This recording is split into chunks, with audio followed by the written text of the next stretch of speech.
Hi, magandang gabi muli mga batang Maynila at mga minamahal kong lolo't lola.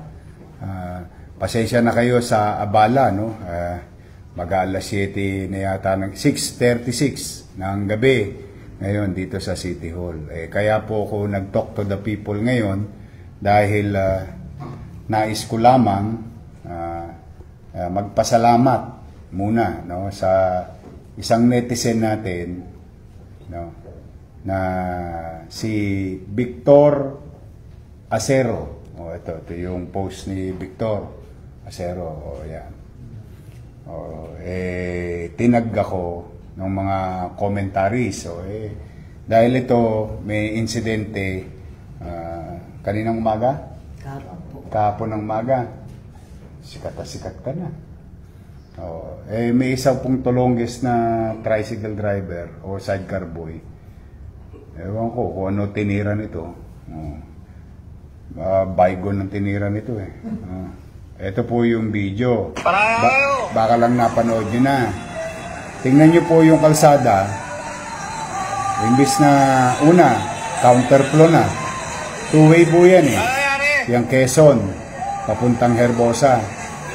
Hindi ho makadaan yung mga tao na iba rin naghahanap buhay na sidecar boy saka mga jeepney driver.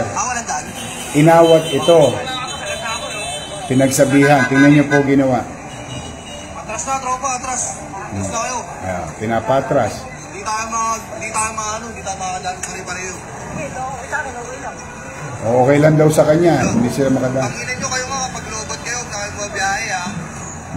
Lobat? Bakit? Mukhang giyang-giyang ka. Tapos na ba yung tama? Bumaba na? Hindi naman. Ano tinitira mo? Bukod sa baygon? Ha? Kasinggero. Ha? Kasinggero. Ha? Kasinggero. Nagiinom ka. Ano pangalan mo? Liklik po. Ha? Liklik. Sarkal? Liklik. Let Sarkal? Hindi. Liklik po. Let.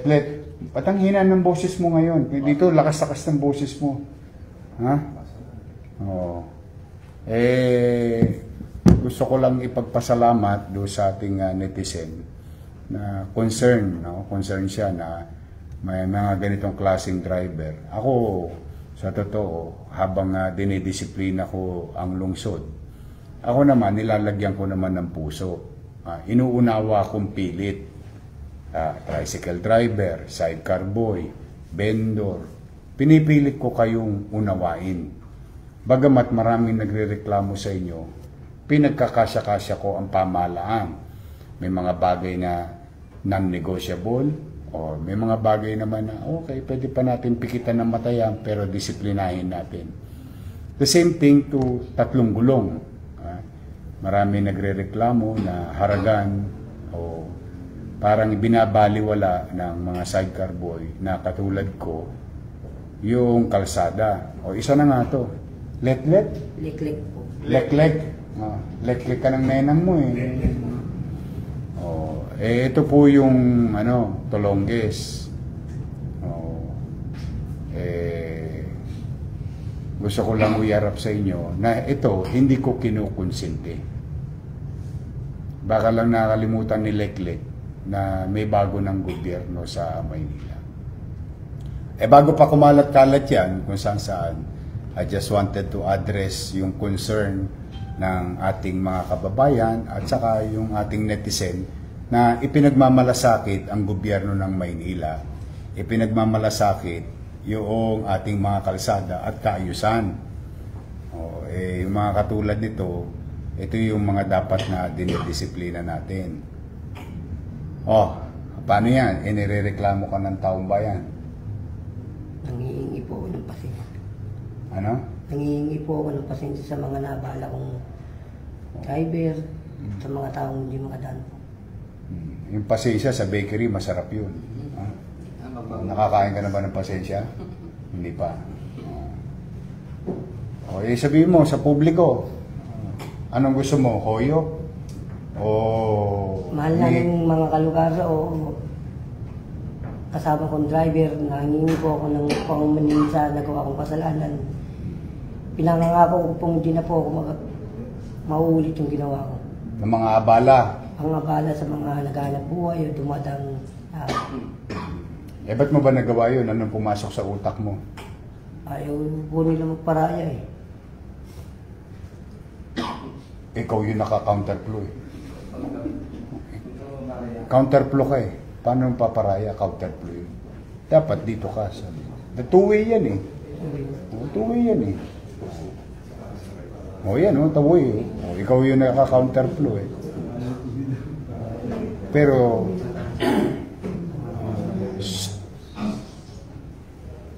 si Romy bagay ba yun? Oo. Eh, nakita ko kasi pipilay-pilay eh. Ito, tanda mo to ah. Like, ako, sa totoo lang, pwede ko naman linisin lahat yan, hulihin lahat yan. Kayo, lahat. Bawal yan eh. Kaya lang, iniisip ko rin yung pamilya nyo. Magugutom. Ikaw ba, may pamilya na? Oo. Ilan ang anak mo?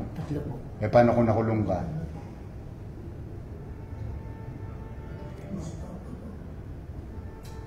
Yun ang lagi mong iisipin. Pag bumabiyahe ka, naghahanap buhay ka. Hindi mo ginagawa yung para sa iyo. Ginagawa mo yung para sa pamilya mo. Nakulong ka na ba? 3 beses na po. Oo. Ilang taon ka sa Hoyo? Puro 1 taon po. Gusto mo maging pang-apat? Ayaw mo na. Mahirap ang buhay sa Hoyo, di ba? Sobrang hirap po. Oh, yun naman pala eh.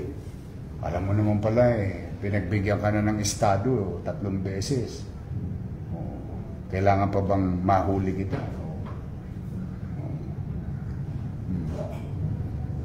Talaga bang susunod ka na sa kaayusan?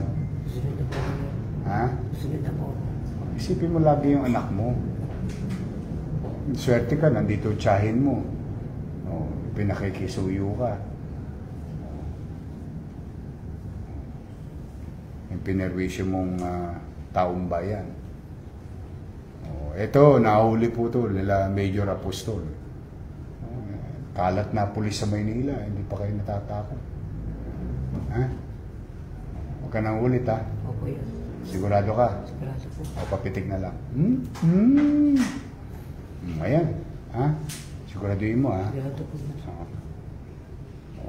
Ayan. Nay, halika. O, iuwi mo na tong pamangkin mo. Pagsasabihan mo ha. Lalo na yan.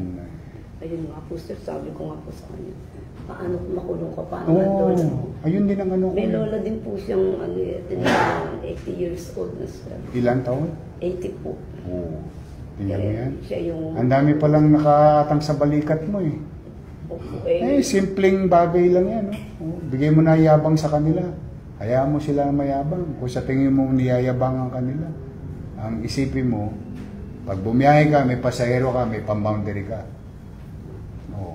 Pag may boundary ka, may neto ka. O di may panchicha na kayo. O kaysa mang-hold up ka sa arte, nakita mo sa arte, araw-araw may inuuli ako. Oh. Di ba? Huwag ang lilinya doon ha. 5-5 pulis doon. Oh, makakalawit at makakalawit ka ron. Saka doon, may nasasagasaan ng truck. Isipin mo lagi yung yung mga anak mo. Inalaga niya pa yung lola niyang isa. Opo, yun po ang kasama niya doon sa itaas. Siya po yung nag-aabot ng pagkain sa taas. Kasi nasa baba naman po kami. Kung ano yung kaya din po. Kami po. Tulong po. Naggagamot ba lola mo? May maintenance. Ano maintenance niya? Nakakalimutin po yung kung Nakalimutan ka ng apo niya, gano'n? nakakalimutin po yung lolo ko eh. Oo nga, nakakalimutan ka niya. Minsan, madalas po. Madalas. Ano na yon? Dala ng edad. Dito na po yun. Ilan taon na? 80 po yun. 80. Nagme-medicine siya. Opo. Anong maintenance niya? Hindi ko po alam yung meron ko sa baga, meron ko sa ano. Sino nagbibigay ng pambili ng gamot? Yung mga nakukuha niya po sa ano sa Pensyon. Pensyon po. Yung pinadadala ko. opo, Ganun. nakukuha niya po. Pinabibili po ng gamot po lahat. Pagkain, minsan pagkain. Minsan. Tapos may 3 ka pang anak.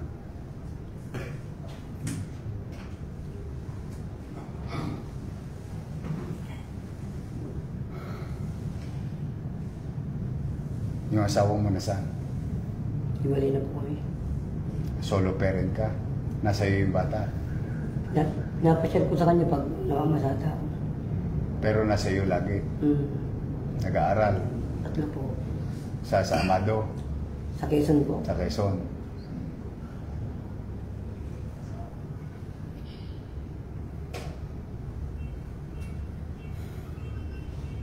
Ay, pabalingan ni Mambulig. Wala akong...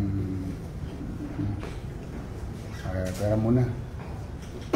Padala mo to sa ano, ha?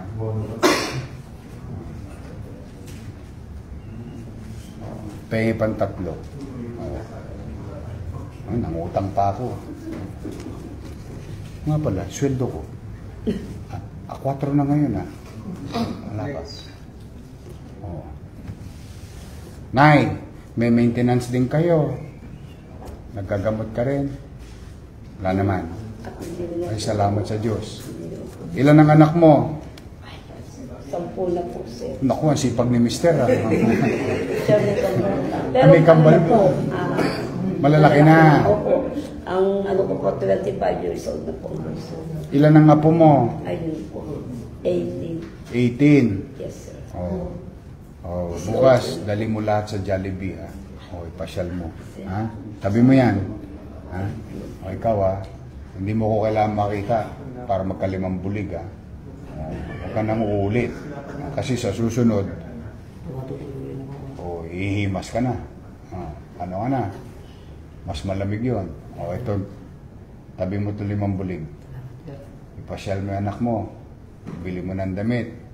Mariregalo. Magsubi ka. Tapos ibili mo ako ng maintenance ng lola mo. Yung mga binibili niyang gamot. Ano po? Ha? Huwag mong totodasin, ha? Baka mamaya kalawitin mo yung Shopee, ha? Ha? Promise. Tamis po yan. Para sa mga anak mo. Sa lola mo. Pag-uwi, ha? Umili ka ng sa, ano? Sa Max. Mga saburi. Manok. Promise mo, ha? Ha? Magtino ka na, ha? May gobyerno sa Maynila. Wala na yung panahon na kahit sino pwedeng pawarde-warde sa Maynila. Ha? Pasensya na po yun. Sa taong bayan ka humingi ng pasensya, hindi sa akin. Nirereklamo ka sa akin. Tamo, nasugatan tuloy si Awi siya.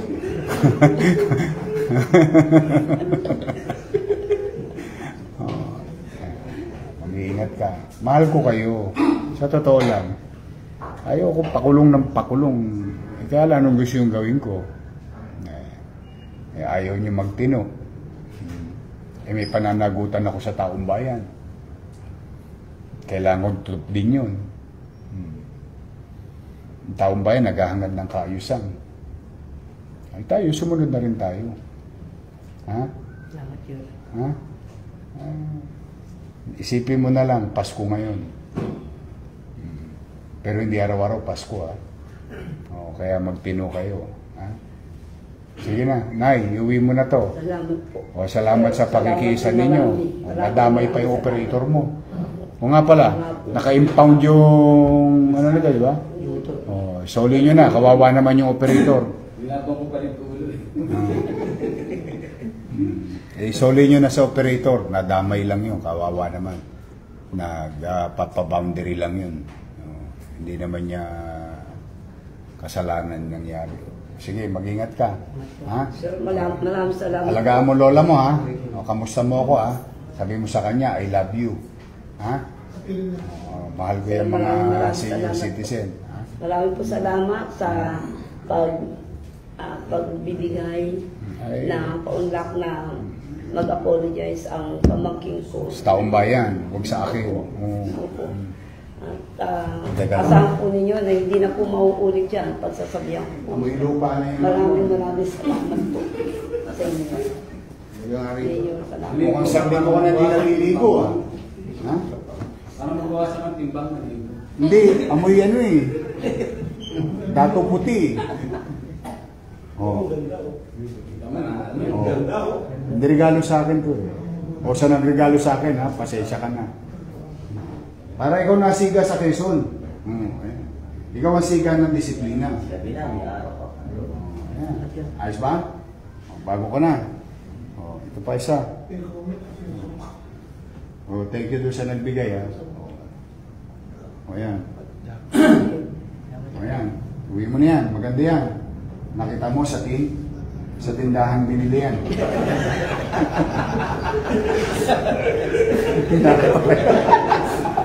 ito yung, alam mo yung tingnan, nakakainis kutusan, nakakaawang kutusan. Hindi mo Pero okay na yan. Okay na yan, ha. Magbago ka na. Huwag ka na mapunta sa hoyo. Okay? O so, ng mga nagbigay sa pasensya na kayo, mas kailangan niya. O, at least, yan na ngayon ng ano. Siga ng Quezon, Herbosa. O, sige na, ingat na kayo na. Salamat sa Diyos. Salamat. Okay. Maligo ka, ha? Tapos sa timbangan. Sige na, thank you sa inyo.